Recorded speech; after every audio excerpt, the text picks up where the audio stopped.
여러분, 오늘은 정말 특별한 날에 대해 이야기해 보려고 합니다. 기쁨과 슬픔, 공동체와 고독, 시끄러움과 침묵, 이 모든 감정이 하루 안에 그것도 아주 극적으로 교차하는 날이 있거든요. 바로 성목요일입니다. 오늘 이 날의 깊은 의미 속으로 한번 들어가 보시죠. 아니, 근데 궁금하지 않으세요? 왜 하필 이 평범해 보이는 목요일이 기독교에서 가장 성스럽고 중요한 시간의 시작점이 됐을까요? 그냥 보통 목요일이랑 뭐가 다르길래 말이죠? 지금부터 그 이유를 하나씩 파헤쳐 보겠습니다. 성목요일은요, 그냥 딱 하루짜리 이벤트가 아닙니다.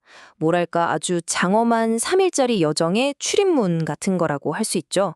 이 문을 열고 들어가야 비로소 그리스도교 신앙의 가장 핵심적인 순간들, 바로 예수의 마지막 여정을 함께할 수 있게 되는 겁니다. 그 시작점이 바로 이 성목요일인 거죠. 그러니까 파스카 성삼일이 뭐냐는 성목요일 저녁에 시작해서 금요일에는 예수의 고난을, 토요일에는 그 깊은 침묵과 기다림을, 그리고 마침내 일요일에는 부활의 엄청난 기쁨을 기념하는 말 그대로 3일간의 대정정이에요.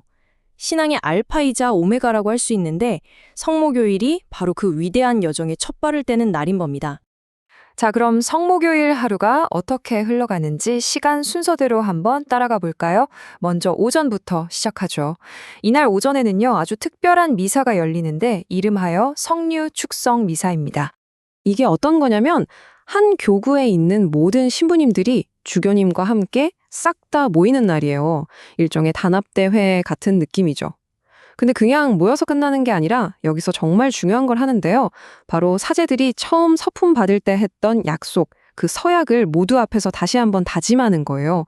제가 그 초심 잃지 않고 잘하겠습니다 하고 공개적으로 약속을 새롭게 하는 거죠. 정말 의미 있는 시간입니다. 그리고 이 미사의 하이라이트는 바로 기름에 있어요. 성류라고 부르는 거룩한 기름인데 종류가 3가지나 됩니다. 병든 이를 위한 기름, 세례를 준비하는 사람을 위한 기름, 그리고 세례나 견진, 사제 서품식 같은 아주 중요한 예식에 쓰는 기름. 이 3가지 기름을 이날 축복하는 거예요. 그러니까 앞으로 1년 동안 교구 전체에서 쓰일 아주 중요한 영적 도구를 준비하는 날인 셈이죠. 자, 오전에 이렇게 사제들이 모여서 결속을 다졌잖아요. 근데 저녁이 되면 분위기가 180도 확 바뀝니다. 이제 모든 신자들이 다 함께 모여서 아마 다들 들어보셨을 거예요. 예수님의 그 마지막 저녁 식사, 최후의 만찬을 기념하는 주님 만찬 미사가 거행됩니다. 이 저녁 미사에는요, 정말 어마어마한 의미 3가지가 담겨 있어요. 첫째, 바로 성체성사가 탄생한 날이라는 거. 예수님이 빵과 포도주를 나눠주시면서 이건 내 몸이고 피다라고 하셨잖아요. 바로 그 순간이죠. 둘째는 사제직이 시작된 날이에요. 이 예식을 나를 기억하여 계속하여라 라고 하셨거든요. 그리고 마지막 3번째는 가장 유명한 말씀이죠. 서로 사랑하여라. 이 위대한 사랑의 3계명을 주신 걸 기념하는 겁니다. 그리고 이 미사에는요, 정말 충격적일 만큼 드라마틱한 장면이 하나 포함되어 있어요. 바로 예수님이 제자들의 발을 직접 씻겨주셨던 그 사건을 그대로 재현하는 발 씻김 예식, 즉 세종례입니다. 아니, 생각해보세요. 스승이 제자의 발을 씻겨준다는 거, 당시 문화에서는 상상도 못한 일이었거든요. 이건 그냥 흉내내기가 아니에요.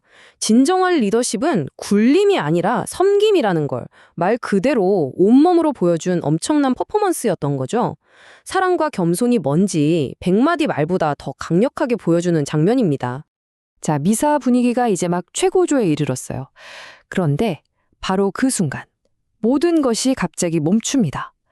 분위기가 정말 급반전돼요. 방금까지 울려 퍼지던 환희의 소리들이 순식간에 사라지고 깊고 무거운 침묵이 내려앉기 시작합니다. 미사 중에 글로리아, 즉 대영광송을 부를 때 성당의 모든 종을 마지막으로 있는 힘껏 울려요. 정말 화려하게요. 하지만 그 소리가 딱 멈는 순간 그걸로 끝입니다. 부활절 밤까지 성당 안의 모든 종소리, 오르간 소리는 완전히 침묵에 들어갑니다. 마치 축제 중에 갑자기 전기가 나간 것처럼 모든 소리가 뚝 끊기고 엄숙함만이 남게 되는 거죠. 이런 침묵을 좀 어려운 말로 귀의제라고도 해요. 우리가 음식을 안 먹는 단식을 하잖아요. 그것처럼 귀로도 단식을 한다는 뜻이에요. 즐거운 소리, 세상의 소음으로부터 귀를 닫고 오직 예수님이 겪으실 고난에만 온전히 집중하기 위한 그런 영적인 훈련인 거죠. 자, 공식적인 미사는 이렇게 끝났어요. 하지만 성모교일의 밤은 아직 끝나지 않았습니다. 오히려 이제부터가 진짜 시작일지도 몰라요. 신자들은 이제 조용한 기도로 밤을 지새우는 시간으로 들어갑니다. 미사가 끝나면 먼저 성체를 아주 장엄하게 다른 장소로 옮깁니다. 예수님이 겟세마니 동산에서 홀로 기도하며 고뇌하셨던 것처럼 그분과 함께 밤을 지새우기 위해서죠. 그리고 나서는 교회의 심장부라고 할 수 있는 제대 위의 모든 것을 치워버립니다. 십자가, 촛대, 제대보 전부 다요. 화려했던 제대가 텅 비어버린 모습은 앞으로 예수님이 겪으실 그 처절한 외로움과 버려짐을 보여주는 거예요. 신자들은 바로 그 텅 비고 고요한 공간에 남아서 밤이 깊어질 때까지 기도하며 예수님의 고통에 함께하는 겁니다. 결국 성모교일은 화려한 섬김과 깊은 침묵, 이 두 가지를 우리에게 보여주는 날 같아요. 오늘 이야기의 마무리는 이 질문으로 하고 싶네요. 여러분의 삶에서 누군가를 위해 내 자신을 낮추는 그런 섬김의 순간, 그리고 세상의 모든 소음을 끄고 오롯이 침묵하는 그 멈춤의 순간이 우리에게 어떤 의미를 줄 수 있을까요? 바쁜 일상 속에서 한 번쯤 깊이 생각해 볼 만한 질문 아닐까요?